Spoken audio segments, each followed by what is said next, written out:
as many of them as possible. And now I'll request our President, Air Marshal S. Butula sir, to kindly give the opening address. Good evening, everyone. It's good to see so many helicopter professionals on same platform, and I'm happy to see the response. I'm sure a few more people will join in. I can see the number of participants increasing there. So, to begin with, I would like to thank Captain Jitu Harjai and Captain Piyush, who have been instrumental in planning this webinar. They've been force behind that. We've been working on the subject for quite some time. The basic idea was to improve the operational capability and safety of helicopters. I am also thankful to participants from AI and DGCA. Thank you for joining us, because all our effort, unless they're supported by you, unless we are in the same frequency, no, that it becomes difficult to move ahead. And this is a right platform for us to come to common or deliberate and come to some sort of action plan. I'm also thankful to so many veterans I can see on the screen. I'm sure today evening their experience and their professional capability, whatever they have acquired over a period of last 4 or 5 decades, will come in handy. At this point, I would also like to bring out that this issue we have been discussing in the international forums. Also, we have had few webinars with the HAI, that is Helicopter Association International, which also includes your CA of UK, of Canada. We also have from Chile, New Zealand, and Japan, and 1 or 2 more countries. So with all the information we have gathered, whatever deliberations we have done, I thought it would be right for us to get all helicopter professionals together to discuss this, so that as a group together we could focus on how to take this forward. And the basic background towards that, I would say, is in last 7 decades or so, when helicopters have been operating here in our country, we have improved, we have progressed a lot. But if you see, I think infrastructure-wise, a dedicated helicopter infrastructure, we still are yet to get that. And second, the procedurally at times, especially where there's a clash at places with fixed wing. So there you lose out. Other end is the platforms have become so capable. Today's cockpit of a modern helicopter is as good as of that of an Airbus or a Boeing, and with capabilities which you can do anything. But thing is, the environment and the procedural aspects have to enable you to exploit those capabilities, and that is what we are looking at. And it is not only exploitation of the capability, we also are looking at the safety, because you can't go head along with your eyes closed with a capable machine without knowing how to handle the situation. And that is what brings me to a sensitive topic of helicopters flying in marginal weather, wherein there is hardly any, there's a very thin line between IMC and VMC, and so many cases where aircraft under IFR flight plan trying to maintain IFR have inadvertently got filed VFR, got into IFR, and or trying to stay VFR, have got into trouble, avoidable accidents. The accident of Kobe Bryant, I'm sure it's taken as a case study everywhere. You must have seen that.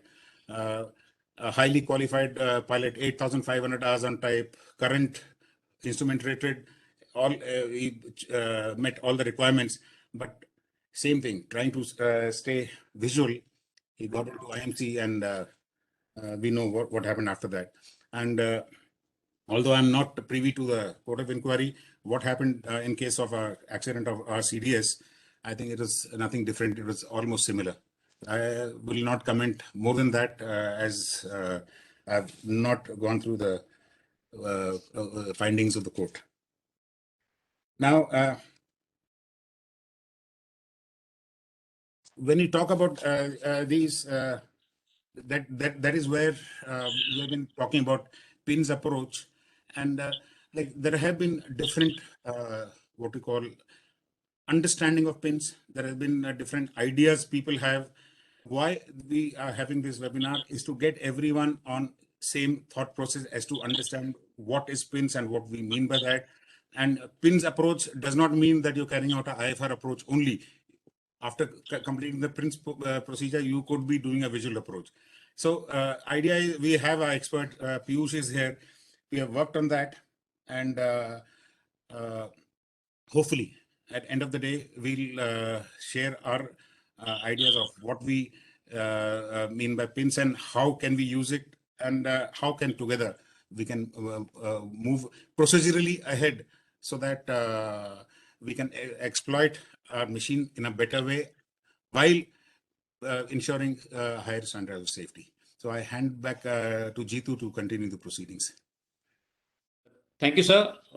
I'll steal a minute here because otherwise I could have simply said Captain Piyush, you take over, but I would like to say the kind of experience and knowledge which Piyush has, I need to bring out who he is. Most of people already although must be knowing, but Captain Piyush is an ex-army aviator and he's presently flying an Airbus helicopter H145 for a civil operator. He was an experimental test pilot with HAL and has flown more than 24 types of aircraft, which is amazing. He plays an active role with regulator like DGCA, Airport Authority of India, in firming operations and flight safety of rotor industry. Currently, he is a type-rated examiner on an H145 helicopter and is working with RWSI to develop path in taking helicopter industry to the higher skies. I will now request Piyush to kindly explain us about PinS and clear our doubts. Piyush, you are muted. Mute, Piyush. Thank you. Apologies. Thanks, Jitu, for the kind word. I'll straightway go to the presentation, and in case, as Jitu brought out, if we have queries and clarifications, we'll like to take it collectively as with other speakers. So, sir मैं एक class में हूँ, online class है, मैं call करता हूँ बाद में आपको sir. Right sir. all right. So I'm now starting with the presentation here, and please do let me know in case Jitu, you can let me know in case it is visible. Yes, it is visible now. All right. In fact, this webinar would have been best or classically started if we started with the technical exploration of PBN concept, as it's been given in various books, documents. Then it would have possibly flown classically to an interface followed by do's and don'ts, and then taking questions from the audience. But I think that conventional approach really is a cliche, and I would like to get away from that. So how I intend to take it is basically starting to get an answers why PinS. Firstly, that's I think the most important. Why are we doing all this? It costs money. It will take a lot of effort in the industry to transform. It's not only the helicopter industry, but also the associated, the Airport Authority of India, the regulatory bodies. They will have to pitch in if you really want to have this transformatory thing. The most important thing, in addition to the other facilitation in terms of businesses, is PinS as a tool against CFIT cases, the controlled flight into terrain cases, and this is in addition to the prevalent VFR only procedures from heliports, which is obviously going to have a commercial impact. Now, based on that, this is how I would like to have my presentation go. So, as I said, first we will look into why PinS. What is there in PinS that we are so passionate about it? The important thing which it facilitates, as in any other IFR flights, is a cockpit decision making. It is a standardized cockpit decision making, which is fascinating and which keeps us clear from harm's way. We will thereafter see about a PBN concept. It has to be essentially understood. But then what I intend to do is get it narrowed down to a place where it is making sense for us as a helicopter community and associated services. At the end, that is part 3, before we conclude, some approvals and implementation. It will be a very brief because there are other people who are more capable on this, namely the AI and the DGCA participants. Right. So Why PinS? I'm doing attending the webinar actually. The PinS, we know that it is, there is point in space procedures, and how does it really fall on? The most important thing, as we want to focus on, is about the decision-making process under IFR vis-a-vis VFR, which is why we find this is most important in keeping us away from the CFIT cases. A continued flight under VFR and under intermittent or independent IMC is the most probable cause. FA on this has got quite nicely worded phrase, which I try to pick up from an open source. In the slide, what you see, obviously, on the left, this is the unfortunate incident which took place very recently, and it was brought out adequately. It does not need any more explanation. But the good part is when we see the excerpt here, which talks about that more than 75% of CFIT accidents in a typical year, they are occurring in daylight, and more than half of them are in visual condition. This is an official statement of FA. Now, why this is important is because it is so much close to our day-to-day operations. We as helicopter pilots in India are doing this as maybe 95% of the time. And that is why we are so close to CFIT cases if we are not careful enough. And if we are careful enough, if it will be an amazing thing that we are also supported by such procedures which keep us away. So let's talk about the decisions from how does it really have a series of incorrect decisions making, which leads to CFIT. How is PinS helping us out? So we know that various investigations we see with the Kobe Bryant investigation, or so many in the history, it really has similar conclusions. Unfortunately, there are seldom tangible, actionable recommendations which can help stop it in future. If it was there, it would have probably stopped occurring. But it's like a history repeating the CFIT all the time. Effectively, we really do not have much to do with the recommendation in case of CFIT accidents. The answer, in fact, lies under PinS when we are talking about using the basic principles of instrument flying or instrument flight rules per se, which makes us this as a decision-making tools against CFIT cases. Now, how does it go about it? We will see in subsequent slides, and we will take some examples and why those examples will help us surface the attributes which we want to imbibe in the helicopter day-to-day routine operations, or as much as we can. So the underlying IFR procedures have a major advantage of giving the crew a continuous guidance during especially terminal phase, wherein the terminal phase of operations where the aircrafts are close to terrain is one they are most vulnerable to. And this is where they have a guidance, not unlike the VFR cases where it's the single pilot or it's a team of crew who are making decisions depending upon what's being looked outside the cockpit. That's pretty much what we really want to complement with the procedures, with the surveyed, with the obstacle surveys and so on, which are under the umbrella of IFR. And what we will do is we will take a scenario of approach, that means terminal phase scenario in a VFR and vis-a-vis the same place under IFR, and how does it surface differently. So this is how it is. So we will go from the left side of the slide to the right. So if you see the left side, we do plan that this is how a VFR will be going. All we do is draw a straight line. That's what there on the bottom. We do plan and we do expect that there'll be beautiful European world visibility outside the cockpit. It does happen most of the times. And that's a laughable joke. It does not happen most of the times. Right. As we move into the flight, there are times when it does not go at what we expected. So there's a change of plan. And what is the change of plan? Invariably, it is scud running. We as helicopter pilots, more or less, all of us would have done this scud running or some point of the other. That's you're descending to stay away from the clouds, to maintain contact with terrain. And at some point of time, if the terrain isn't too favorable, like the one onto the bottom left of the screen, it really does give issues. Maybe it's actually a series of incorrect decisions that we spoke about, which has led into the situation. And God forbid, it's a likely case of a CFIT. Now let's see how does it happen in terms of IFR. So if let the same terrain, this is the same place I have picked up, and this is the same place where we are planning an approach under IFR. So what I'm planning is that we are using an approach plate. This is a typical approach plate issued by Airport Authority of India, and here it's a Jepson published approach plate of the same procedure. So we do plan without a thought of having any visibility outside. Obviously, there are certain other criteria, but then we are not really looking for a procedure which requires to have a visibility outside the cockpit. If we get into the similar condition, there is no change of plan. There is nothing. What really needs to be hitting the panic button. Now, how does it really help? I'm sure everybody here has an idea of how does an IFR approach plate looks like, but then for all of us wherein we want, in fact, for me, how should it be surfaced in terms of decision making process helps me out when I highlight.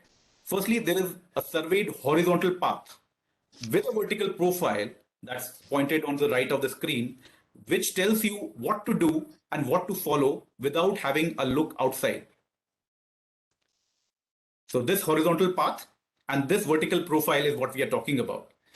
Should it be followed, it will keep us out of the harm's way from terrain. But the best thing about an approach plate is lies in the bottom, an operating minimum. Now, this is one threshold which the crew who is planning to make this approach has a quantitative standardized place to even commence the approach or to descend from a safe altitude closer to the terrain. This is the first point of safety.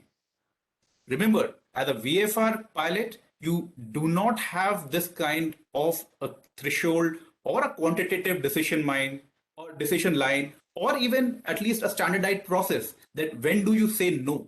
Because it is all depending upon your individual mindset, the cockpit pressures, and so on. The operational environment gives you enough balls to juggle with. This is what a major decision-making process difference. Mr. Mithun, have you started the work? Roof in there, leaky roof waterproofing. May I request? You wanted some more money, then you were supposed to send me the mail. I didn't get your mail. Hari, can you mute yourself, please? I'll mute him. All right.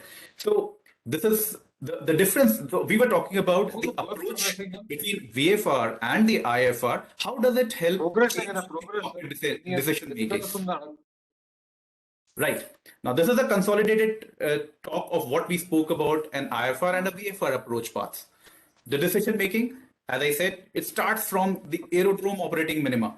Whether to even commence the approach and go closer to the terrain is available quantitatively and explicitly with an IFR operating crew. The crew is not really having to think in a non-standardized or as an individual capacity to follow a path, because under IFR, both the horizontal path and the vertical profile is given, which can be flown by the aircraft itself. And it really is not required to look outside the cockpit. So the instrument approach procedure is basically a standardized process, and it therefore supports crew decision making, which is absent in case of VFR. And how does it help us as helicopter pilots? Now, today we have a capability to have the IFR procedures stitched all across between two heliports. And this is what we are going to come subsequently as one of the slides later. But then this capability comes through the point and space at heliports. And that's where I come into the bold, that this is what the point and space procedures are having the crew offloaded in non-utopian weather conditions, especially when in close proximity to terrain. And this is what is going to save lives. Therefore, that's a one I like to make a statement that it should be VFR only and only when you must. If there is an option between an IFR and a VFR flight, please do go IFR, which will save lives, and not only yours but the others back in the back cabin or the passenger compartment. Now, this industry growth becomes an offshoot. So the helicopter industry has been doing the same business in maybe different or larger aircraft or expensive helicopters for last 20 years or maybe even more. So that's how, because we are operating between two heliports under VFR, and we're limited therefore by only the daylight, that is sunrise to sunset. The scope of operations, at least in the civil street, have been limited. And obviously, there is only so much that you can grow when you are looking only in a constricted space like this. If we are having an flexibility of operating around the clock using the point in space, which is an IFR procedure, we can have applications which can be actually giving a competition to what the aeroplanes are doing between airports. So let's talk about around the clock transfers, various applications for high net worth individuals, medical services, and obviously there will be more niche business requirements which can be exploited upon. So the point in space is basically giving you a tool as against CFIT, and on as a secondary objective, it is allowing an industry growth which has been long-term pending. And this is what might also attract some people who, in addition to the safety, are looking for a secondary objective. All right, this was the end of section 1. When we go off about what is PinS, so this is a little technical purview, and we will talk about it more concentrated as we will taper it down to the point in space from a PBN concept. So, all right, so PBN, performance-based navigation, was perhaps a predominantly solution to an ATM problem, the air traffic management problem. And obviously, everything flew out of this problem, and it came down to us in the form that we are looking at it. Now, what I have done is there are two slides, one on the mobile phone and second on the desktop. They are basically tracks which can be seen from an airport emanating out for departures. So these gray lines, what you see, are the tracks which have been recorded from an airport, and this blue line is the blue dashes are the runways. From there, the aircraft flowing out, they are going through various departure fixes. And if you see onto the left side, the one on the phone, you will find that in the same airspace, because of the track dispersions, it can only accommodate 4 departure fixes. And we jump onto the right one, which we are looking at an RNAV departures in the same airspace. We can see double the departure fixes. This is what has the ATM solution been achieved under PBN. Obviously, it has got responsibilities on the aircraft, in the cockpit, in the operators, and so on, which we are going to talk about in the next slide. But this ATM problem under the performance-based navigation is understandably the primary reason why we are talking about PinS as a product. Right. So there were large track dispersion, but PBN concept gave us repeatable, reliable, and predictable tracks wherein we could optimize the airspace. This also gets us a better traffic density and a procedure design flexibility, which we will see in subsequent slides. This table perhaps gives the best idea of a consolidated PBN concept. So I'll take a little bit more time on this. The PBN per se has been distributed under various phases. And I will also highlight a little different aspect which we are looking at in comparison or an analogy to the IFR. So on the left side, we see the navigation specifications as a column, wherein it has been listed out from top to bottom. And I have highlighted these two. Obviously, this is the target for today's webinar, so we will talk about a little bit more on that. Onto the top, the various columns under flight phase are self-explanatory. So what I'll start is with an example. Let's say if there is an operator who has been approved for RNAV 10, he can only undertake en route oceanic remote flying. He or she cannot have an access to any other flight phase under the RNP approvals. In fact, if we scroll down to the bottom, we see that all of them have some gray blocks. That means an operator will really be confused about what all to take as an approval and have a seamless operation as it is possible under a conventional IFR. If I am approved as an IFR, if I am flying an IFR approved aircraft and I have a current IFR certification, I can do approaches, I can do en route flying and so on, but it does not happen here. So if you see the first 5 or 6, it really gives you this problem. But when we come to advanced RNP, This was a solution which people at ICO thought that this is what it should be. That is how it can be made more comprehensive.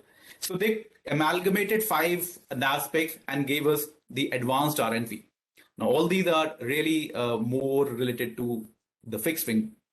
When we come to the last 3, I would skip the RNP AR approach because it's really out of context in at least the non-scheduled operations which we are usually undertaking under the helicopter industry. This will be absolutely and in fact contained only for the scheduled operators, so we can skip that. Talking about the ones which have been marked in black, that's my laser pointer also around that, the RNP approach and RNP point 3. So this RNP approach is where we have the point in space defined, the point in space procedures. So we started with PBN, we saw various nav specs, we saw now we are coming to a nav spec under which the point in space is defined. The interesting part is that it covers the approach phase from initial, intermediate, final, and missed approach. So these 3 phases are only covered by RNP approach. Today we face the same problem what we saw for the fixed wing traffic, which probably was resolved with the advanced RNP. That means if I have to fly an en route phase, then I need to have another specification, which is resolved in with the RNP point 3. That's the last one. The interesting part again, if and this is one thing which I would like to highlight the most, is that if we really want to have a final approach segment access, that means I can fly the final approach segment under RNP, I need to have either an approval of advanced RNP or RNP approach or RNP AR approach. AR stands for authorization required. So if I do not have any of these 3 approvals, I will not be able to descend after final approach fix to touchdown. For that, it is essential that I have an approval of one of these 3.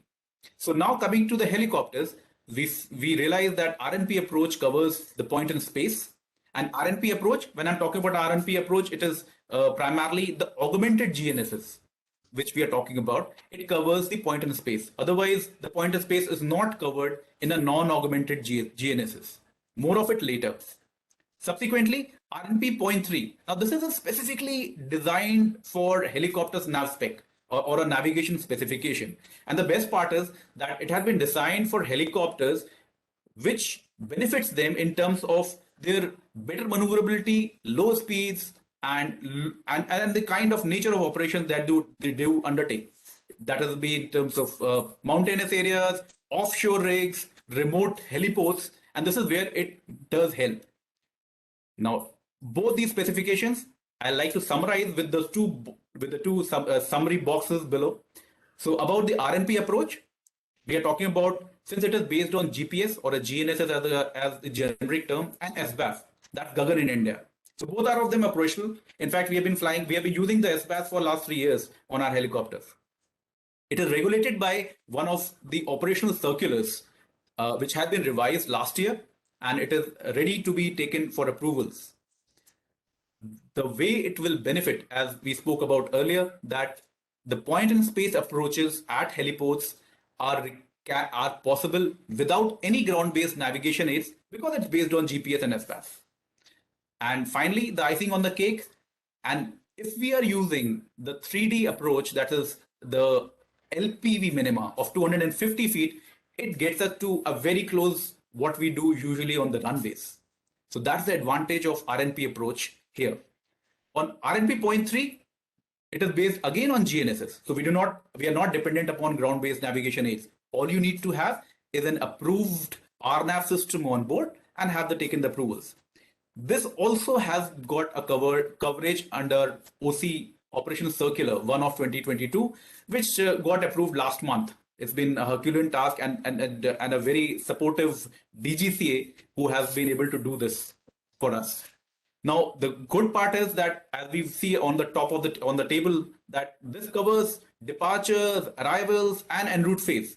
All it does not cover is the final approach, for which all helicopter operators will essentially be required to take approvals of RNP approach and RNP point 3. Obviously, they should either be approved by OEM as on your RFM, or it can also be taken retrospectively. So this is how we talked about the PBN as a concept, what is relevant to us, where does the PinS lie, and what are the navigation specifications which are relevant to us, and how does it help us. Even though it's not a great idea to put the definition here, but this definition of point in space, which summarizes the complete understanding, it has been picked up from the Eurocontrol document. And I will highlight the places where it needs to be. So firstly, the point in space, as we now understand, that it is based on GPS in our case and Gagan, or GNSS and SBAS. The good part, because it has been designed for helicopters, it does take care of the peculiarities and also the flexibilities of maneuvering that is offered for helicopter traffic. We therefore can offer an operation under IFR between two heliports through this. And the best part, again, I've been saying best part, but they're all good parts, because they keep on giving us encouragement that these IFR procedures do not require an instrument FATO, or the final approach and takeoff.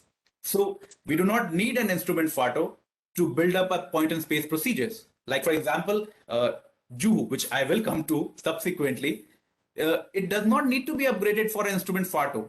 In the present case, for a day IFR, it can be taken straight away for a point in space procedures. Now, on the main slide, which is another, there are 2 points which I would like to make here. So the point in space, as for helicopters, they also are developed keeping the obstacle-rich environments in place. The second and the final point, and the most strong point of a point in space, can be explained that it may be considered as a missed approach point on a runway. However, for a missed approach point on a runway, it is related to a runway. In this case, a point in space is something, this missed approach point displaced away somewhere, and it allows a descent, a safe descent from the helicopter, from the en route phase to this point. From this point, a visual segments or a visual approach can be made. We will see an example of this too. So what the point in space is offering us, that it is allowing a safe descent to that missed approach point or PinS for landing at heliports. And on the reciprocal side, if we want to take a departure, we can have a departure under IFR from the same non-instrument FATO. It is actually working in the same reciprocal way, that if we are taking off from a helipad, there'll be a visual segment, and thereafter from an initial departure fix, what is the IDF written here, this is the one from where we will get into the instrument flights. As we talk about that, we will talk about a little bit about the procedures and how does it look like. There are 2 approach plates which I have tried to bring about, which highlights all the important aspects, which in fact I intended to. So this is an approach plate from Switzerland. This is made as we would like it to be under instrument approach chart of ICAO, not TERPS, that's the US one. So it is more close to home. The first, as I'm sure we are all aware of how an approach plate is laid out, but I will, at the cost of repetition, I will go about all the highlighted aspects more deliberately. On the plan view, if we start the horizontal path from where it is given, so this being the initial approach fix, carries on as is self-explanatory, that we have the degrees and the distances given here. The interesting part, the first one, comes here, where we have a curved approach. Now this requires a special approval, which is the RF required. This is RF stands for radius to fix. It's a path terminator, which can be taken an optional approval for. But remember, whenever we are doing an RNP approach, we need to have respective approvals. And if there is, in a chart, there is a curved path, we need to undertake approval for radius to fix or RF. Also, we would have seen it also the chart for flying the chart, you do need an RNP 0.3. Another interesting part is in the terrain, we see that the procedure is made in a mountainous terrain. The first one, if you recall the previous slide, that the RNP.3 has been structured for helicopters, and it does give you a flexibility to fly under IFR in mountainous terrain. So going on the same horizontal path, we talk about this curved path. Then from here, which is the final approach fix, we reach something called a missed approach or a point in space.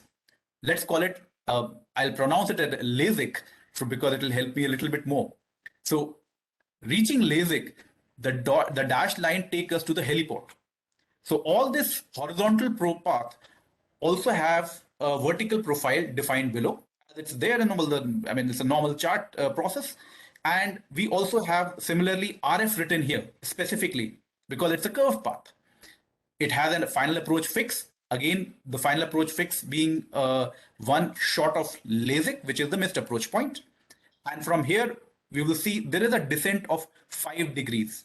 This is important because usually, which we are used to see in the airports, are 3-degree approaches. In fact, we will come to these interesting figures which are related to point in space, wherein for helicopters, a 6.3 operational slope is permitted.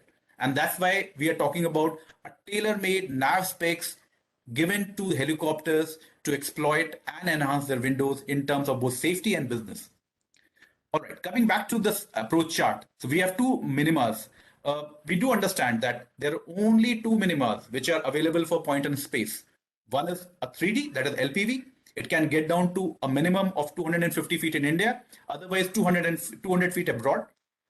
The second is the 2D. It was only horizontal guidance, no vertical guidance, and it was also getting you out to some minima.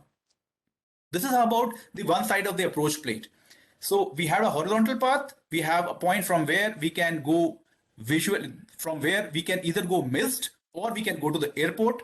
And it in the green, if you see, it's written maneuver visually. So they can, from this point, from the missed approach point, they can be proceed VFR or proceed visually. We will talk about these implications subsequently, or if there a question comes in, but there are a number of options which are offered to the helicopter pilots. So in this case, it has been told to maneuver visually. And why I had picked up this approach plate, because this is typically how a helicopter will operate and exploit the capabilities of its low and slow and flexible maneuvering. When we jump onto the second page on the right, here we start off from the same point LASIK, which was here on the left side as a point in space or the missed approach point. From here, if the crew is able to sight the helipad, he can continue or he can go missed approach following the dotted path here. But let's see, it has been a good day and he has been able to sight the helipad. What the crew needs to do is they need to establish a course of 017 to approach to the helipad. The good part, the place where red dashed line or there is a place which has been prohibited for maneuvering is also marked here. Various depictions below that where is the place, and there is a good photograph here. So in all probability, there'll be little chance of crew to search for things which, or search for Q, which he should not be really doing this close to terrain. So this is a chart which explains almost everything what we talked about. It talked about RNP.3, how does it work in the mountain terrain, what are the options from the missed approach point. We can go visually, we can go direct. The direct is what we are going to see in the next slide. Okay.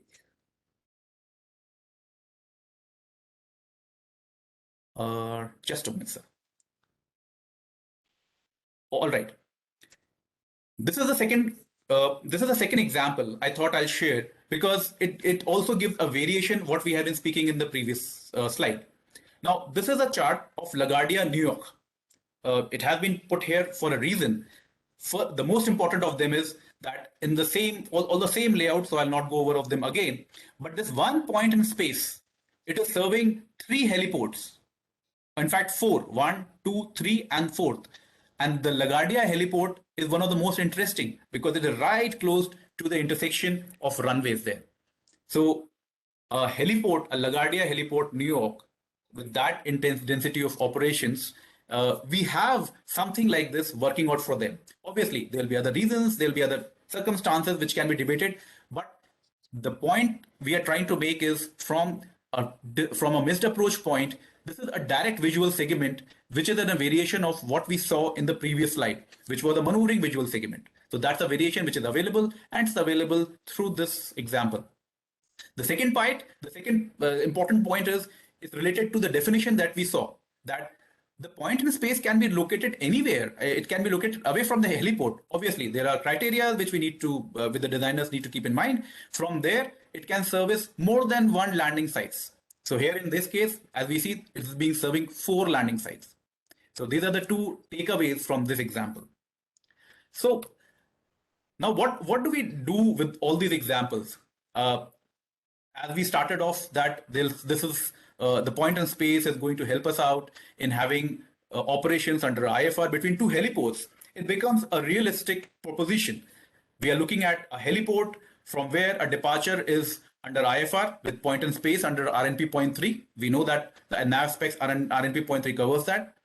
The helicopter thereafter climbs to an altitude which can be either an RNP 0.3 or on a direct routing, a MORA, a minimum off-route altitudes. On the other side, that's for the landing, the departure or the arrivals can be under 0.3 and an approach down to 250 feet, as we talked about under RNP approach, or typically the PinS that we are talking about. So this is a complete infrastructure that we have in mind, and the audience here is therefore it is presented to the audience here to see more possibilities of implementing these.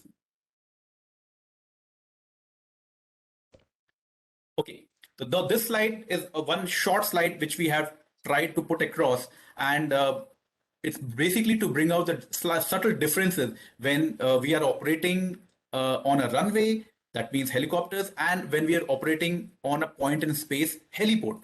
So we'll start from the left to right. So it covers the en route phase, the terminal phase, which is having the arrival, initial and intermediate approach paths, the final approach path, and finally the departure. So what we see is that the RNP 0.3, it's just a representation of what we saw in the table. It covers everything till final approach fix, leaves a gap here in the final approach phase, and then also covers the missed approach.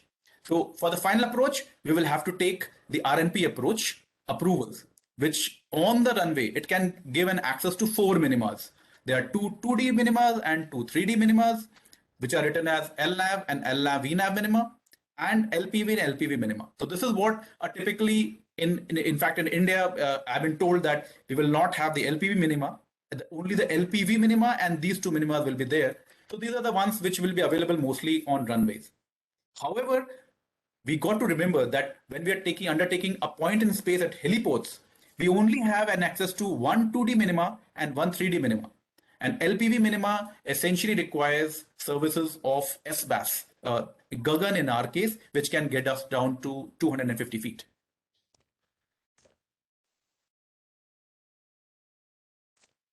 All right. Now, this is one slide which I thought it was put across in the last moment, but then we thought it would be getting us more closer to the reality that we are dealing with. So this is a slide which brings us the challenges that our designers do face. So here it is, we have a slide which is basically depicting the runways at Mumbai and Juhu. So because it is a snapshot from a design software, they are too close, but I'll try to highlight the most relevant parts. The first is, this is the runway at Juhu, and in the red line, you see the procedure. The blue areas are the protected areas which are used for this runway. So this is how the figures looks like.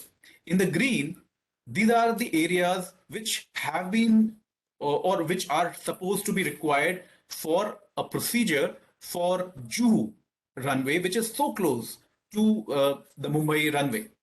This is a problem, and this is a genuine problem. We do acknowledge that this is a challenge, because if we are having such an overlap, the separation from the traffic from which is coming under IFR at Juhu and at Mumbai is going to cause delays.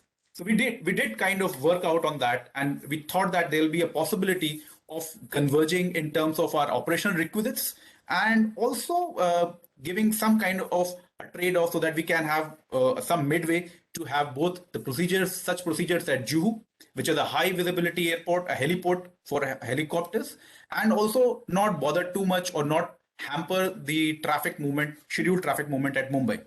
So we came up with something which obviously has been drawn by hand with some kind of whatever the reading material was available. And obviously it should be taken with a broad brush. So the place which I'm going to talk about is this area. I'm trying to circle with the laser pointer here, that we will have some proposals coming up in the forms of diagrams. All right. So this is what we want to propose. Or this is what we have in mind. It's not a proposal, it's a possible modality, because it is kind of getting our operational requisites in some form. Counter to the left, what we are looking at is that we are looking for a point and space procedure which gives us an access to Juhu with reported 1 kilometer visibility. Line of minima can be less than 400 feet. Obviously, it will be through an LPV 3D minima. We will have some places in fact, more than one places on Juhu, which I will come to detail on the diagram, that this point in space should be able to serve us. And obviously, we would like to contain it only and only when runway 27 at Mumbai is in use.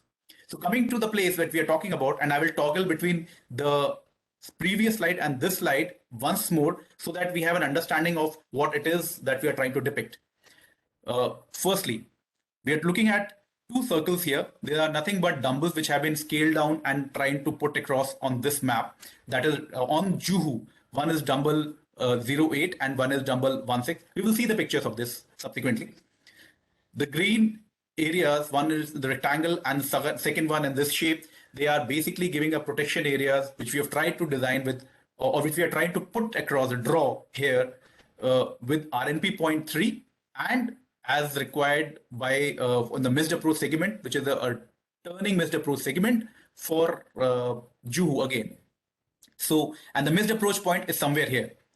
Now we do understand, we absolutely are in agreement that it is almost impossible to make this kind of a procedure without any interference from the scheduled traffic. It's absolutely given. But then in this scenario, we are trying to depict that there may be, this is one case which gives the least amount of interference for the scheduled traffic at Mumbai. So what I'll do is I'll toggle it once back and forth to have the differences between the previous and this slide coming in.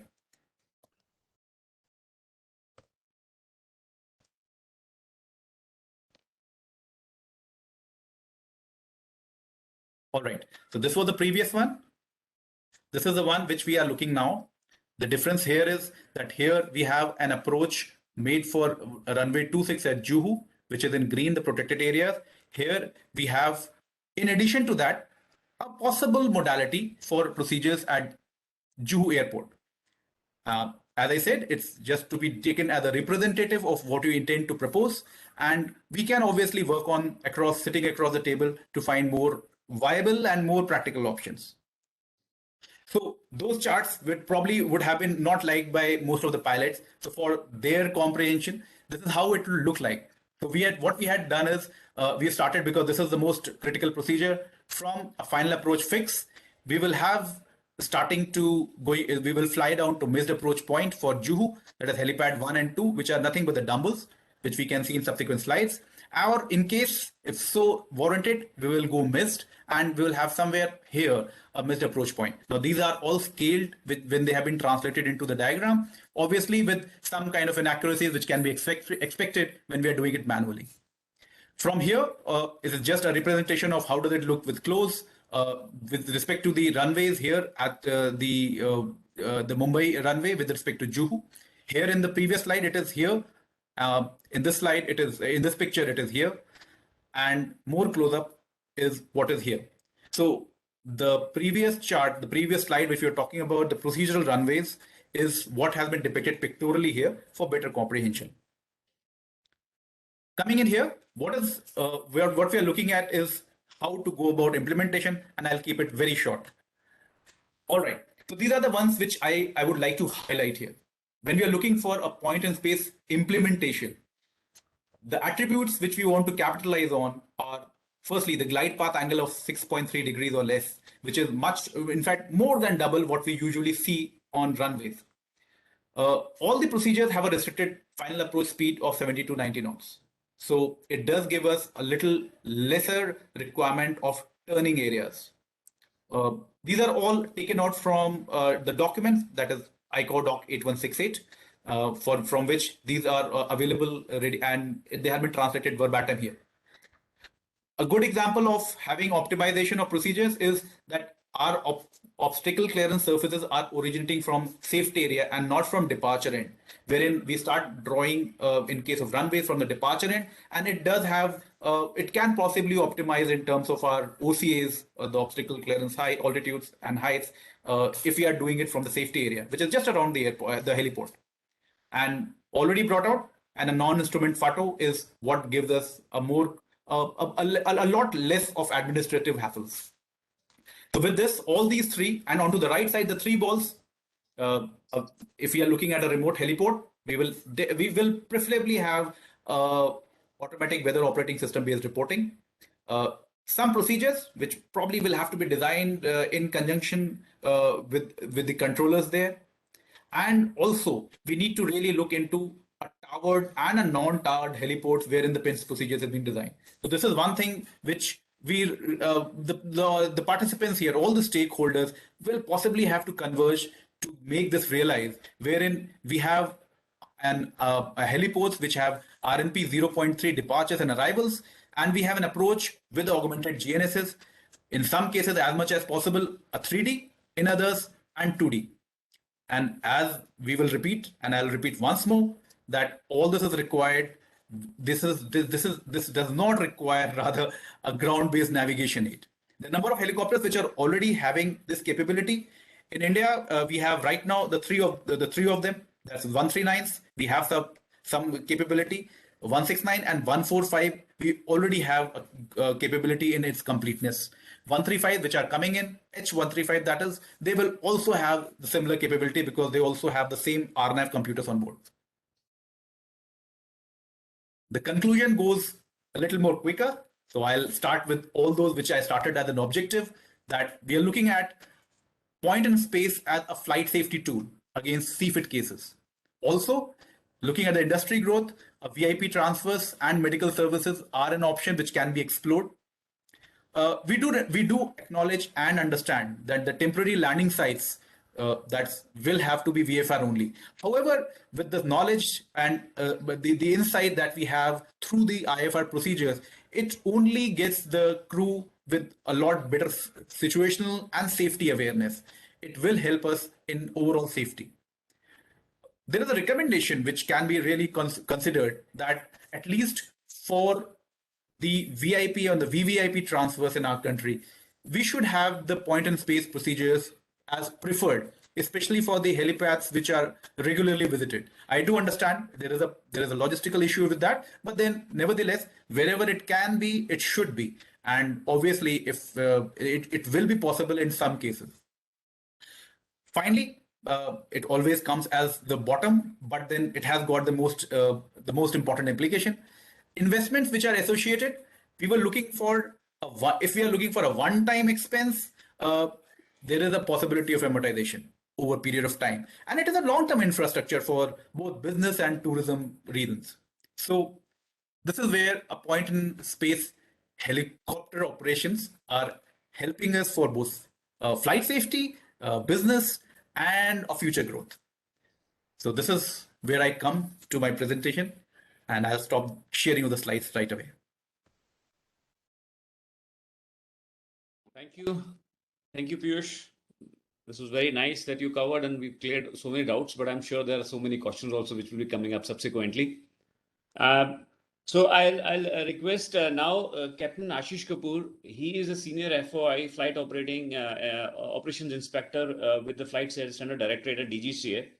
Although we have not been able to get him officially as a speaker from DGCA, but he being a member of RWSI, I'll request him to share his knowledge and help us clear certain doubts regarding the regulation part of points in space procedure for helicopters. Ashish, sir? Am I able to unshare that? I do not know. No, you're still sharing it if I'm. Yeah, exactly. So I'm trying to get out of it. There's some trouble here. I'll try to do that as quickly as possible. Ashish sir, you are here, sir? All right. I think, I'm here. I'm just trying to start yes, sharing I'll my first presentation. unshare. I will stop sharing. I'm not able to do that. Yes. Yes. I think I'll leave the meeting and join again. I think that will be the best. Okay, let's try that. No, that shouldn't be a problem. Stop sharing. Okay. Yeah. Yeah. Thankfully.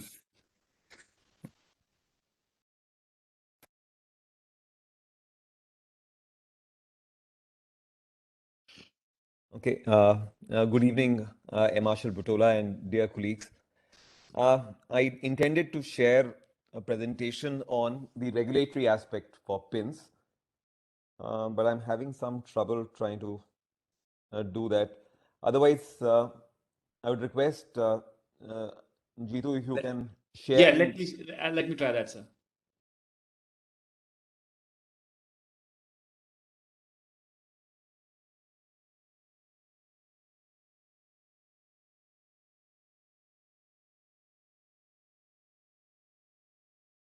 Please let me know if I'm sharing my screen. We can see you. Can you see the screen, sir, ma'am? Yeah. The We screen can is see the visible. screen. You see the Yes, yes, Jitu, PPT. you can see it. Right, sir.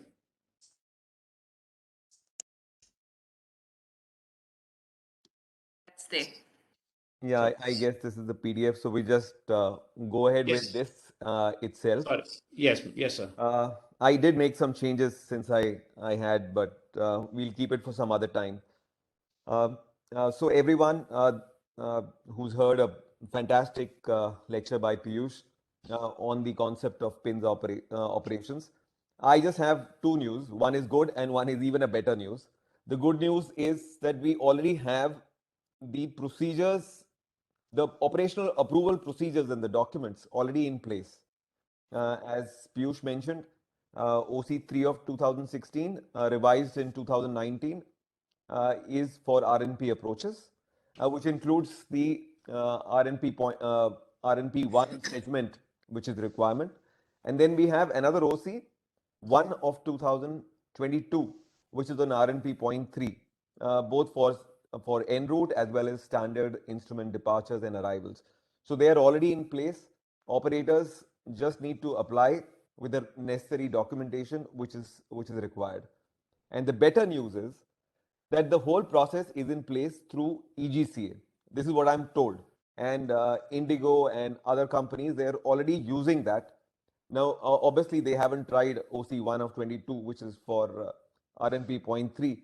But for RNP approaches, the procedure is there. The job aids are already uploaded on the system. So operators can directly start using that EGCA portal and applying for it.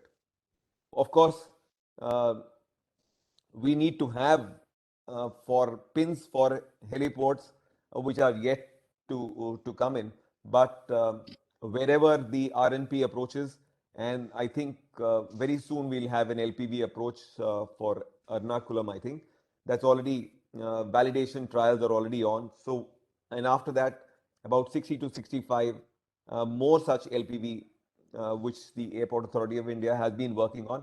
They will over a period of time get published, and then people can use them. Okay, so essentially what I have in the in those 2020 slides which I wish to share is and the first one is of course an extract from an EASA document which talks about all-weather operations, which is what Piyush had talked about being IFR operation in general, and limited visibility operations in particular require strong interdependencies between the main aviation domains, which is airworthiness. Airworthiness because your aircraft has to be capable of the navigation specs which are required for it to follow. Then air operations for the procedures, for training, flight crew training, aerodromes in terms of the infrastructure, ATM and ANS, air traffic management and air navigation services are all important stakeholders because without them, the whole concept just falls. flat. Several stakeholders of different aviation domains are required to provide the necessary assurance to guarantee safe operations. The type certificates, supplemental type certificates, holders, maintenance personnel, air operators, their flight crew members, and operations personnel, approved training organizations, which need to train the crew uh, for uh, for executing these PinS operations. Instructors and examiners, aerodrome operators, as well as ATM, ANS providers, and air traffic controllers, and their training organizations, which RWSI has been actively trying uh, uh, to interact with and train the controllers themselves so that they can uh, allow these point in space approaches to be utilized like the way they are being utilized abroad. And case in point being uh, the the slide which Piyush showed at LaGuardia, where in such a dense air traffic density environment, helicopters are seamlessly carrying out operations. And I was fortunate enough to actually do a simulator landing in one of the helipads on the in New York, and following the procedure which he had flashed, and it's absolutely, it was a piece of cake, because once you are following the IFR procedures, even in inclement weather, you know exactly what needs to be done. And once you become VFR or you proceed visually, then there are SOPs which are there, like for New York area, along the north bank and south bank of the Hudson River. That's how the traffic, so the traffic which is going uh, towards the west stays south, and the traffic which is coming east stays north of the Hudson River. So that's how they fly. So till the time they are IFR, till the missed approach point, and thereafter once they decide to proceed VFR or proceed visually, that's how procedural uh, procedures have been adopted, and everyone follows that, and they have smooth operations. Next page, please. Okay, the defining document from DGCA is CAR Section 8 Series S. S means Special Operations, and Part 4. This is on the PBN. The performance-based navigation concept specifies system performance requirements in terms of accuracy, integrity, availability, continuity, and functionality needed for the proposed operations in the context of a particular airspace concept. So you can see everything is coming into play. The airspace concept, the air traffic management is there, the aircraft is there, the integrity portion of it, uh, uh, how the navigation has to be within that plus minus 95% accuracy is to be maintained, needed for the proposed continuity operation in the context of a particular airspace concept when supported by appropriate navigation infrastructure. In that context, the PBN concept represents a shift from the sensor-based to performance-based navigation. Performance requirements are identified in navigation specification, which also identify the choice of navigation sensors and equipment that may be used to meet the performance requirements. So the navigation specifications, the choice of sensors is all, and the training. I may have said that it was a piece of cake, but it was a piece of cake because everything in the aircraft was working well. But in case things go wrong, then you need to have procedures as to what you're going to do next in an IFR environment. So that is where the procedures and training comes in very handy. These are some of the definitions. In fact, a large number of the slides are on definitions, and they are straight from the CAR 8S4. Area navigation based on performance requirements for aircraft operating along an ATS route, on an instrument approach procedure, or in a designated airspace. Then what is navigation specification? A set of aircraft and flight crew requirements needed to support performance-based navigation within a defined airspace as described in the ICAO PBN manual, which is Doc 9613, and the 4th edition is the one which is current. Next, please. RNP, RNAV specifications. So I will not really spend too much time. It's there on the thing, and I just flash it. So if anyone has a doubt, can put it in the chat box, and then subsequently we can clarify. Next page, please. Okay, PBN ops requirements. So it says the operator Just go back one more page. Next. Yeah, the operator. So the requirements which are given in the car are the operator. No operator shall carry out PBN operation unless he has received authorization from the DG. The aircraft is equipped with the navigation, and unless, of course, the aircraft is equipped with the navigation equipment to enable it to operate in accordance with prescribed navigation specification, and the aircraft is equipped with navigation equipment that continuously provides information to the flight crew of adherence to or departure from the track with respect to the required degree of accuracy at any point along that track. So now we are talking of RAIM and flight failure detection and exclusion. Next, please. No person, once again, shall operate an aircraft unless it has sufficient navigation equipment that will enable the aircraft to navigate in accordance with the paragraph 3.1 above, such that in the event of the failure of any piece of navigation equipment at any stage of flight, the remaining equipment will enable the aircraft to continue to a destination or an alternate destination. So these are the shall requirements which have to be complied by. And the operator having an aircraft which is capable, like Piyush said, and the number of aircraft which are capable, they just have to put in the extract of the RFM in the application procedure or the format if they were doing it manually, and otherwise on the EGCA, you just have to upload those specific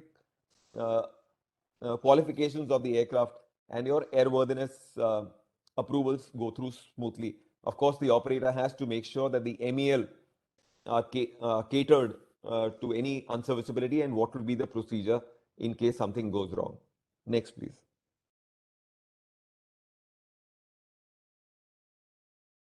Yeah, application for specific approval. An applicant for a specific approval shall provide evidence to the DGCA that the applicant complies with the requirements. The aircraft and required equipment fulfill the applicable airworthiness requirements. Training program has been established for the flight crew and as applicable personnel involved in these operations. So the training programs will come into your part D of the ops manual. Operating procedures in accordance with the requirements have been documented. Operating procedures should be documented in the operations manual. If an operations manual is not required, operating procedures may be described in the procedures manual.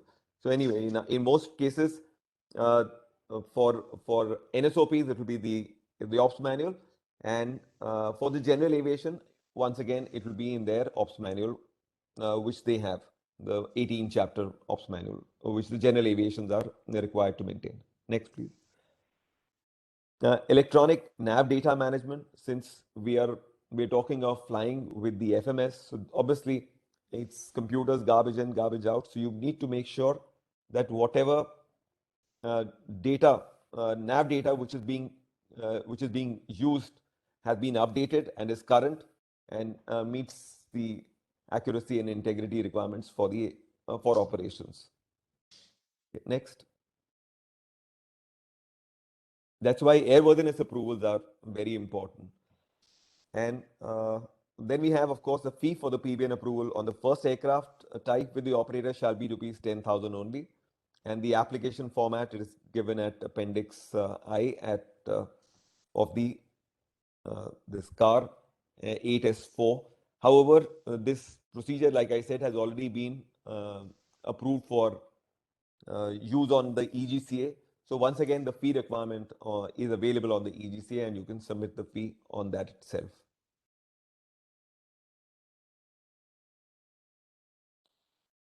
This is the OC 3 of 2016, revision 1, revised on 9th Feb 2021.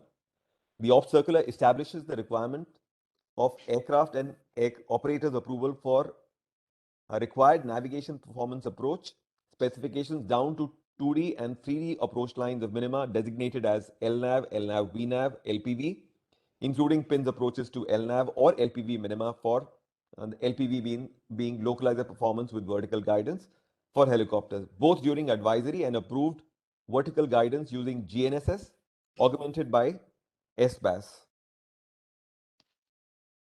Next, please.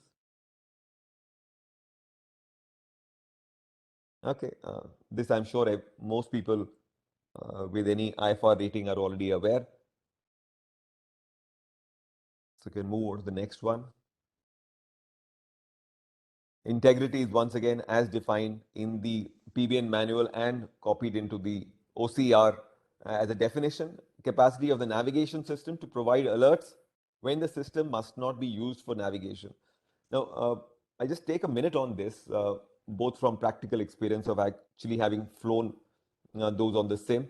There is a requirement not only for the navigation system to provide alerts, there is a requirement for the crew and the operational staff to check that whether the required GPS satellites in that particular area to support RNP operations are available or not. And once again, in case you're using LPV, then whether SBAS capability, is there any degradation in SBAS during the period of operation or your intended time of operation on RNP is there or not. So these are part of the training, and you need to make sure that before you fly, you check that the systems are in place and there's no degradation. And then, of course, the integrity check on the aircraft, which will give you an indication that there is a malfunction or there is a non-availability of a particular GPS or an SBAS signal in your area. Okay, localize the performance. Just a moment. Back again. Yeah, localize the performance with vertical guidance. The label to denote minima lines associated with approach performance, approach with vertical 1 and approach with vertical 2 performance on approach charts. Each label indicates that lateral performance is equivalent to lateral performance of the ILS localizer. That's what localizer performance is all about. And we're not really looking at 0.3 at that stage on the final approach when we were using an LPV. You are using a localizer performance. So as you go approach closer to your runway threshold, your accuracy and is that much better. Okay, note the terms APV1 and APV2 refer to two performance levels of GNSS approach and landing operations with vertical guidance and must not be used in minimum lines in the chart. The term LPP is used for this purpose, which is compatible with SBAS avionic annunciations, and for that you need to refer to ICAO Doc Annex 10, Volume 1, Note 9, Signal in Space Performance Requirements. Next, please.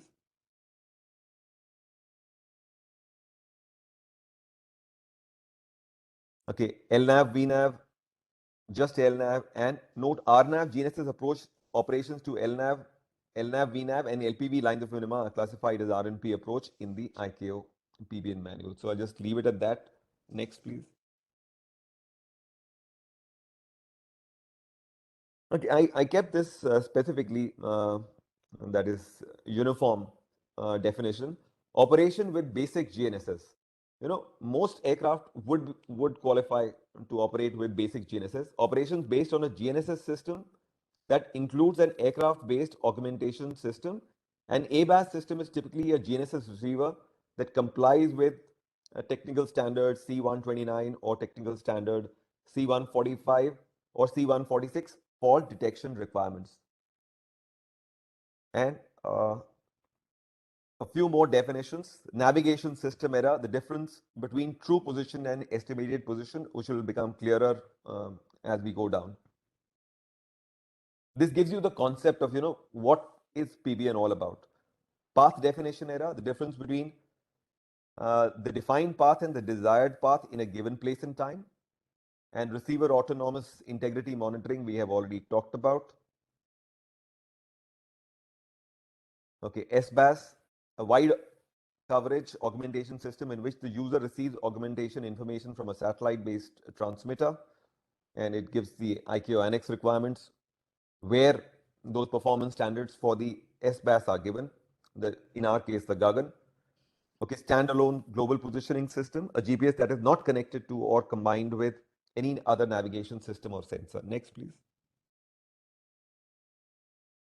Total system error is the difference between the true position and the desired position. The error is equal to the vector sum of path definition error, flight technical error, and the navigation system error. Next slide, please. Which will give you a pictorial definition of that. You have a desired path, then there would be some error in defining that path, and that's the path definition error. Then the aircraft accuracy in maintaining the defined path is flight technical error. And then the aircraft capability to estimate that position is a navigation system error. And the total is a total sum error. And that has to be within a certain limit for operations to go. Otherwise, if they are beyond the system limits, then of course you will get the warning that you should not be carrying out PBN operations. Next.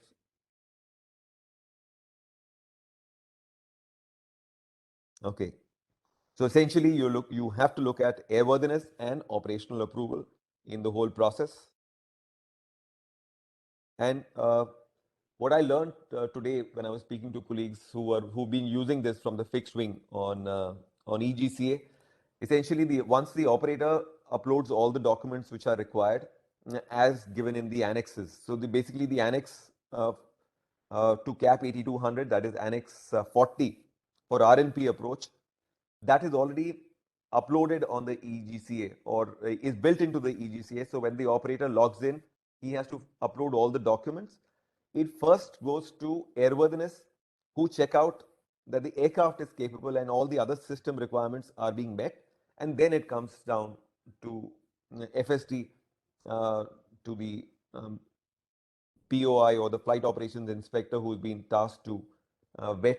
And then he checks out the requirements. And then it goes to FST where they issue an approval.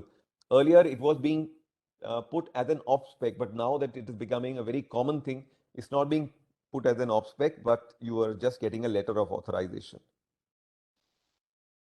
So that is what I learned today. Then, of course, EGCA special approvals. So I just leave it. These were the links to the Annexure 40 and the 41, as the case may be. Yeah, and these are the links to the OCs, but we have already discussed them in detail. Essentially, for you, Jitu, if you wish to share it, you can share. I'll do that, sir. I'll do that, sir. Yeah, and this is for the audiences, like he's already brought out Piyush. This is one of the approaches which I did try out on the sim. You can see it's a very hilly terrain, and you have RMP Zulu 354. I can't really show the pointer, but if you zoom in, you'll be able to see the missed approach point and the dotted line to the helipad. Okay, next. Yep. So I have finished, and we can take on any questions or. Thank you, sir. I here take an opportunity here to thank Airport Authority of India and Shri A. Vasudevan sir and Shri L.D. Mohanty ji that they are here today. I'm extremely sorry and apologize for that I was not able to communicate to you as to if we can get if you are able to speak. However, I'll request you, sir, in case you have something to add in here, kindly do that, sir. Shri Mohanty ji.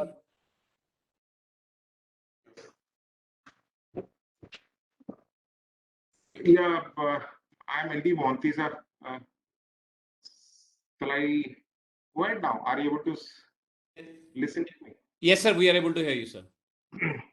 Yeah, in terms of designing a procedure, in fact, let me tell you, like flight procedure designer of Airport Authority of India has already designed roughly around 70 RNP APCH we have implemented in various airports, so it's being utilized by fixed wing aircraft. And recently, we won flight validation. We have done it for LPP procedure at Kannur also. So that is absolutely no iota of doubt. Like we can continue for PinS approach for helicopters, but this will be definitely a new kind of procedures in terms of designing. We haven't designed yet. I'll just go back. I'll just go back 2-3 years before. We just started designing some of the high density airports like Bangalore and Hyderabad because the helicopters movements were getting delayed because of the schedule movements, and schedule movements were also getting delayed because of helicopter movements, because helicopter speed, as you know, very slow in approach speed. But because of the approval process, we had a problem in putting those approval to DGCA, and finally didn't go anything about. So as Captain Kapoor has already elaborated, some of the things which definitely will help us in case if we are going for PinS approach, number one. Number two, certain things like, for flight procedure designing, like DGCA car has released. I was just going through the DGCA car. PinS, they have not elaborated other than it requires a flight validation. So to start with, for a fixed wing or for RNP, APCH, LNAV, VNAV, and LPV procedures, for intermediate and initial segments, we use like RNP1 and NAS fix, whereas for the final post segment, it is 0.3. But Captain Kapoor has just said, we have they have approved for even the initial and in the intermediate segment for 0.3, and if that is so, definitely it will help us to eliminate some of the obstacles in the protection area. So these are a few things. And number two, in the DGCA car, we initiate design of a RNP APCH for a non-instrument runway, provided the airport operator gives assurance that it will be converting slowly to instrument, and that confusion has to be sorted out again. Like, we designed for a PinS approach for a non-instrument. Is there any requirement slowly converting FATO to instrument slowly? That also DGC has to elaborate in the due course. So these are a few things. Otherwise, the Captain Pius, the presentation was fantastic. He has definitely made eye-opening in the PinS approach, and DGCA regulation done by the Captain Kapoor also definitely educated many of the things as a designer for me. Thank you. Thank you so much, sir. At this point of time, I'll say that a positive approach, as your words have mentioned, from Airport Authority of India, with DGCA on our side and with some good knowledge houses available in the industry and with RWSI, I believe together sitting on the table, we can definitely sort out the solutions all which we can have and help the industry grow. As it is, we all are aware of this, that the helicopters have been in negative growth, and we need certain help from the regulators to finally make it to the positive side. And now I believe we should be taking on certain questions. So Piyush, I believe there's one question which has been referred to you in the chat box. Can you please have a look at that? Yes, I have a couple of them, so I'll try to answer each one one by one. But Yeah. first, I think I'll address Mr. Mohanty's last point about instrument FATO. So as I was listening to him, I could quickly open the page and I will share it. This is Doc 8168 Volume 2. Just a moment. And if the highlighting there does not really bother you, now this goes like this. So if we refer to one of the highlighted portions, wherein I'm really referring to the para here, which is highlighted. Can we see it here? Yeah, we can see that. We can see that. So this is the one I'm highlighting. This is if we really see the para, the heading is point in space approach with a proceed visually instruction, direct visual segment, right? This is the one it entails. And here it is mentioned that, and I'll read out, it says the landing location shall meet the dimensions of a non-instrument heliport final approach and takeoff area, or that's FATO, and safety area as defined in Annex 14 Volume 2. So if I understood the question correctly, we really do not need an instrument FATO for a PinS approach. So I think this is what I would like to address that query as. Right. Now, I'll come to subsequent questions also. I had three queries from Group Captain Hari Nair. So I'll go for that first. And if I'm missing out, you please do help me out. Yes, I'll do that. So I'll read out the question and I'll give an answer. I hope the sharing has stopped. Yeah, sharing has stopped. Go ahead. Okay. So the first question was, what procedure do you Just a moment. I do not. I do not know how to really navigate. Okay, fine. The first question is, what procedure do you propose for termination of PinS approach? And I think the intent is to see how does it convert into a landing. It's fairly simple that we have from the PinS approach, missed approach point, or the PinS or the missed approach point and the point in space. From that point, there are two ways that we can descend. One through a 3D minima and the second through a 2D minima. The 3D minima or the LPV is a localizer with vertical performance. I mean, LPV is getting down to 250 feet. So that's how you can descend, just like any type A instrument approach on a runway. The second is LNAV, wherein something like a VOR approach on a runway, here you only have a horizontal guidance. And the advantage here is that the 2D approach is only mandating a GPS or a GNSS in a generic term for making a landing.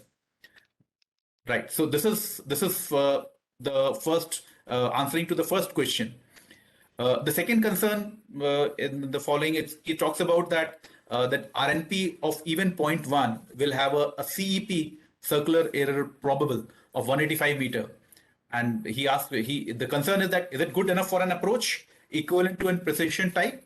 The answer is emphatic yes. The point is, 0.1 is really out of place because we are looking for an approach which has got protection areas well defined in terms of semi width or semi area width. Yeah, area semi width. Sorry, it's written 1/2 AW. This is how it is mentioned in ICOR Doc 8168 Volume 2. So all the segments, they have a protected area, that is secondary and primary areas defined for all the phases. The interesting part is, in fact, I thought that there'll be a question which will be coming in. It's about there is a turning missed approach which more than 90 degrees of turn. That really helps me in the case when we are talking about Juhu. And that's what I have predicted over there. I thought that will come up, but then I had to highlight that. So answering the question, yes, the RNP of 0.3, which is used till the final segment, it basically have a semi-area width of 1.15 nautical mile. That's what I've used in putting into the diagram. And this is good enough and it can be translated into a procedure. The final question which he has is about that. I'll read it out. It's a little longer one. It says, which agency do you propose will carry out the obstruction survey around the helipad? And in an urban environment, how will we control new build high-rise buildings from an aerodrome? There is, on those aspects. I think this is a well-defined procedure. There is a review which probably our guests from Airport Authority of India know it much better. But then the point is, it is all in place and we really have systems to take care of it and agencies to take care of it. I would like to contribute here a particular request to Airport Authority of India here. We have been doing this obstruction limitation surveys and all through traditional means, but I will request them to consider in future. Now everything is coming up to drones, and drones have been able to do beautiful 3D mapping of areas, even being used at a very high level. So I mean, Airport Authority of India can consider this, that there are certain, they can put it into test or do a pilot project on that, and do an OLS through a drone and see how it is able to do that, because drone can cover even the minutest kind of obstructions to the highest ones, give the dimensions, give the distances, and everything on 3D mapping. So I'll request subsequently they can have a look at it. Okay, Piyush, let's go to the next one. Right. So Jitu, unfortunately, I'm seeing number of questions which are now fading away. So if you can read it out for me, I'll just read out one important question, because that is even which was coming to my mind, being a single engine pilot kind of it. So it says that Seval sir is saying this: any part of it that can be inculcated in helicopter operations without RNAV system on board, especially Army Aviation Hepters, to contribute towards safer flying operations, especially in different difficult weather conditions. Now I add on to this, bringing it more from Army Aviation side. So I add on to this, saying that I was also thinking while going through this your presentation, that if being a single engine pilot, I may not be able to really use all those procedures. But most of the pilots today are operating on GPS, And if in an unsaid word, but we are also kind of following a PinS approach, wherein our PinS is basically the coordinates of the airport, or for that matter, the helipad. So is it possible that we can devise a procedure in which we can fly, we as VFR, we fly as VFR in VFR conditions, which we fly a PinS approach, which at least will enhance our flight safety, especially in marginal weathers? All right, so there are two questions. I'll give one. The first question was plain and simple, whether without having an RNAV computer on board, can you undertake this procedure? Unfortunately, the answer is no, we cannot. And in fact, even an RNAV computer has to be PBN compliant, because there are RNAV computers on board without PBN compliant, so you really cannot legally use them. So that's a sorry, but then that's a no. But we got to remember that in case you really need to have an upgrade for reasons of safety or for reasons of your industry growth, there will be an inherent cost. So when let's say for safety, I mean, it's an analogy, maybe not well taken, but have I put it like this, that even if like when we are riding a bike and we want to put on a helmet, it does cost. There is an additional cost incurred, but then we got to accept it. Similarly, for an equipment which can provide you this kind of a safety and a growth, there will be an inherent cost. That's part one. Part two, Jitu, what you talked about is primarily that you want to use a point in space or an IFR procedure while flying under VFR. That's an interesting one, and the first question will be that why are you trying to do that? But then let's not talk about that. Looking at this particular aspect is, firstly, there is no regulation which prohibits you from doing so. If you are flying a procedure and you are flying, let's say, if this will be in a class C or a class D airspace, which requires you to maintain 1.5 kilometers and 300 meters from the clouds, horizontally and vertically. So if you are able to maintain VFR, it should not be denied, provided the ATC is able to handle the traffic flow. You're not impeding because of your procedure, because a particular instrument procedure, usually with, let's say, 90 or 100 knots of speed in a conventional way, it takes about 8 to 9 minutes. And similarly, this will take similar time. However, if you're doing a straight in visual approach, where you come to the downwind or a base leg, it may be just cutting the time to half. So if my advice is, or in fact, my intent is that if you want to do it for reasons best known to you, there should not be a legal issue.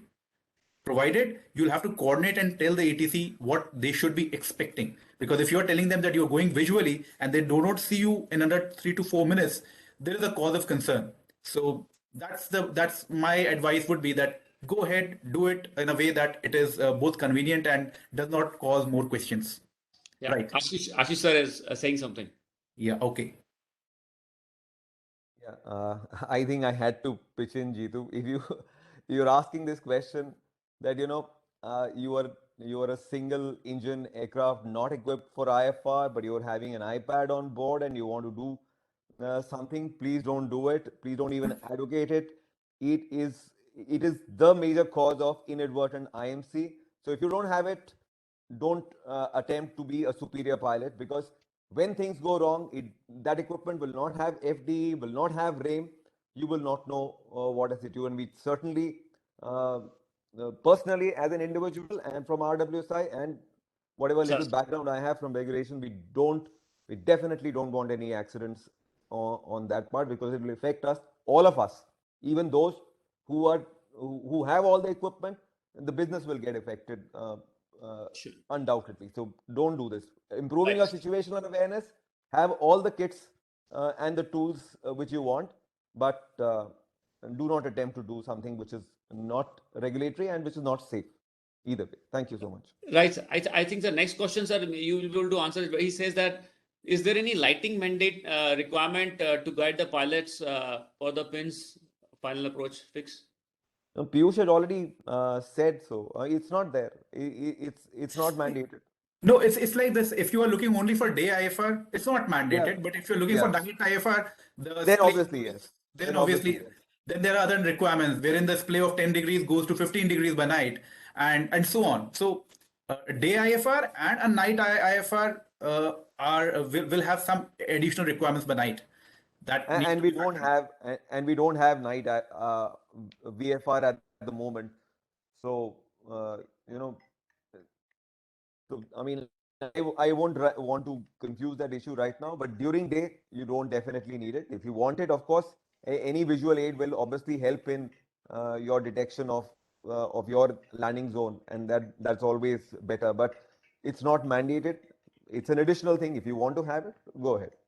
Thank you. Okay, sir. Sir, another question which we have been hearing from quite some time is that the fuel issues. The views on the IFR fuel requirements for helicopters and limitations to operations in long sectors and applicability to single engine helicopter, which are larger in number. I mean, single engine we already covered, I guess. But for the IFR fuel requirements, especially in the longer sectors, what happens is that the amount of fuel which is required to be carried to carry out an IFR flight is quite huge. So we are not able to carry out that much the longer sector. So is there anything which is helping helicopters to become IFR for longer sectors? I think, Jitu, what you're talking about is a fuel required for an alternate aerodrome. I think this is how it is related to. Yes, I mean, there is a different interpretation which has been brought out. Some people say that alternate can be anything nearby. Some people say that no, it has to be the next aerodrome which is IFR cleared. So, so that is what the clarity comes. So then only the sectors is possible, because otherwise, as few of the pilots say, that even Delhi to Jaipur is not possible. All right. So in this case, what I'll do is, because I have also encountered this question previously. So let's say I was prepared, but the picture got leaked Gamma out. wants to say something, I think, related to this. Yes, of course. Please go ahead. Captain Allen, sir, please go ahead. Hi Piyush, hi Jitu, hi Ashish, everybody, good evening. Just a small point on the visual segment for the final approach onto helipad.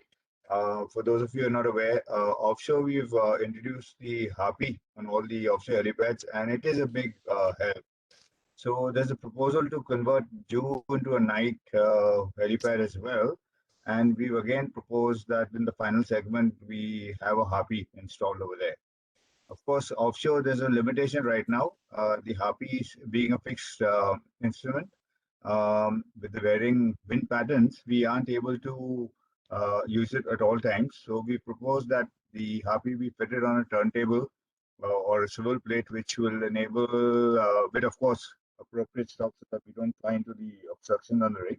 And that actually is quite a useful device. It's very similar to a Harpy or a Vasi at the airport. So this is something which people, if they're using on a heliport and they're building heliports for their operations, especially the guys, corporate helicopters, they could use something like this, and it's very, very useful. Right, sir. Thank you, sir. You're welcome. So I'll go to that fuel question, and Jitu, I think the actual concern is because if there is a requirement of a destination alternate, we do not have really a fuel on board to do that, and therefore we cannot file a flight plan. I think that's the question. Yes. So I'll use two steps. One, there is a way of taking care of this, and we can fly legally in IFR.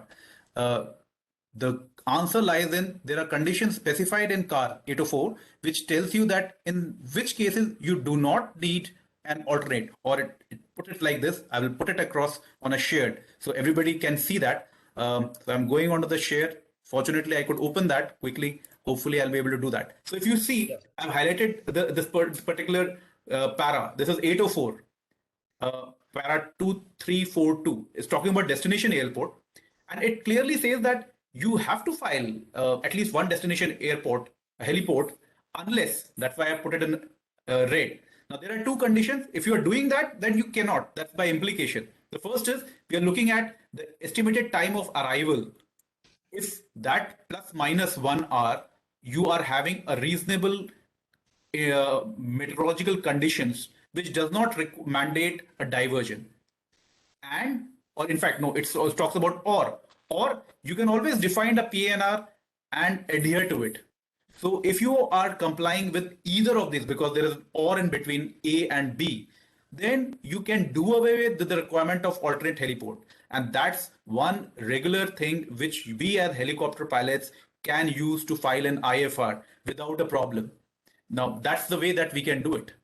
So I'm stop sharing. This is I think this is the answer I wanted to give in two parts. First, that there is a provision we can do away with. The second is the authority. These are the two parts I thought I'll cover.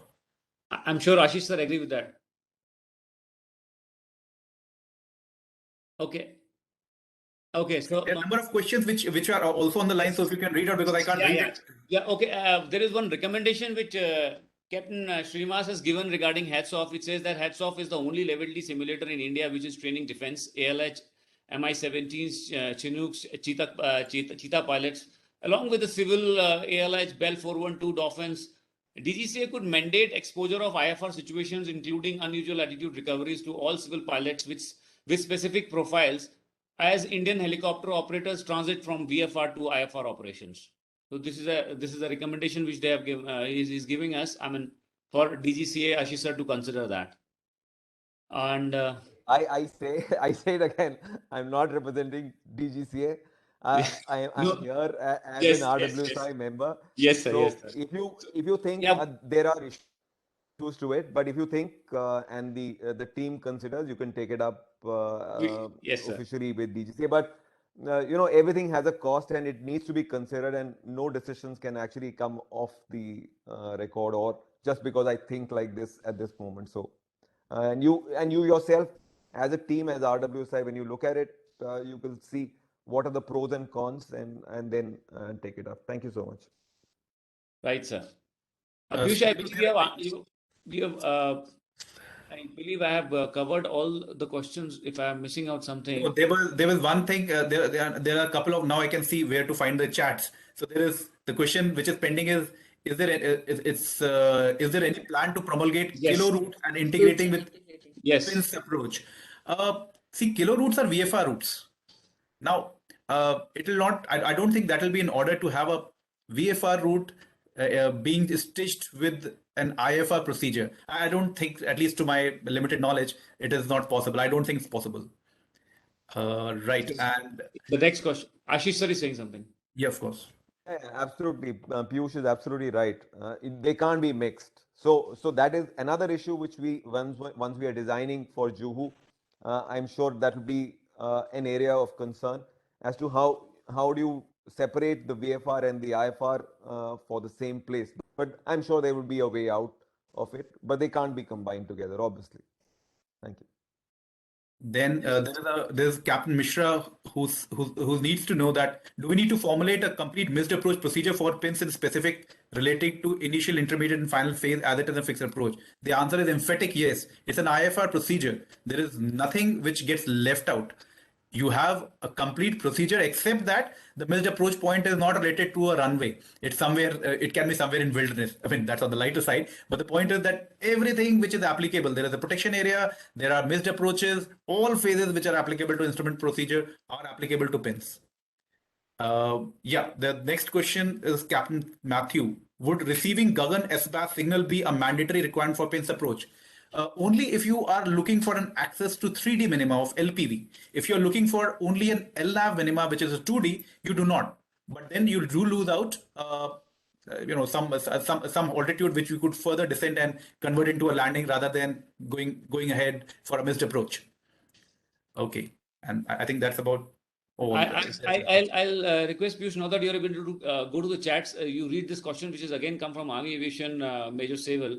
He says that in any part of it that can be inculcated in helicopter operations without RNAV system on board, specifically Army Aviation helicopters, to contribute towards safer flying operations, especially in difficult weather conditions. Now here, why I'm emphasizing on Army Aviation is because then there is a operational challenges which are involved in bad weather and all. And can something be done? Can they do it somehow? Okay, technically it is not possible, and in fact, yes. Yeah, it cannot be. It cannot be done because we talked about that. Firstly, we need an RNAV computer on board. The second is that RNAV computer has to be PBN compliant to undertake such procedures. So the answer is the route out rather is that we need to have an upgradation of the machines if we really want to undertake these procedures. Present state cannot. In fact, there are the best place for using these procedures are into the remote areas where helicopters operate. In fact, the armed forces, because these are receivers, you really are not having a problem of your signature, electronic signature being given away. Because GPS is a receiver, GPS receiver, what's there in the aircraft, that is the input which is going into your RNAV computer. So, in fact, these are the places where helicopters do need these procedures, because today Gagan is covering all the areas which we really need to use it everywhere. The second thing is, as I also brought out towards the end of my presentation, a recommendation. The helicopters which are carrying our VVIPs, the ComsCon per se. In fact, we are making an attempt from the RWSI, but it's just for the information of everybody here in the forum, that these are the people who really need to have places which are the landing site which are regularly visited, equipped with PinS procedures. So we do not have repeated accidents or unfortunate cases at what happened late last in December with General Rawat's helicopter. So it is not, the point I'm trying to make is that these procedures are so much applicable for helicopters in armed forces as well. Yes, it will inherently need an upgradation, and obviously then transformation of other associated services to give them procedures and templates, or the approach plates or the en route charts, obviously. Okay. Thank you so much. I believe we have overshot the time. I'll request anybody having more questions can please email them to us, and we will definitely try and resolve and get back to them. And I thank everybody. And now I request Wing Commander B.S. Singhdeo, sir, to kindly give us the closing address. Thank you, Jetu. So to sum up, I think this was an excellent 1.5 hours spent amongst all professionals. Jeetu and Ashish put up excellent presentations explaining everything. And what is more is we had all the stakeholders. Special thanks to Airports Authority of India and DGCA for being with us. Together, we are the stakeholders. And when we look at PinS, it is not just to facilitate air traffic. Our aim is to take it forward and go to remote areas where this can be a tool to reduce or eliminate CFIT accidents. As you all may be knowing, 30th October is celebrated worldwide as the World Checklist Day, because in 1935, a Boeing B-17 took off and soon came down and crashed. Didn't take long to find out the cause. The control locks were in place.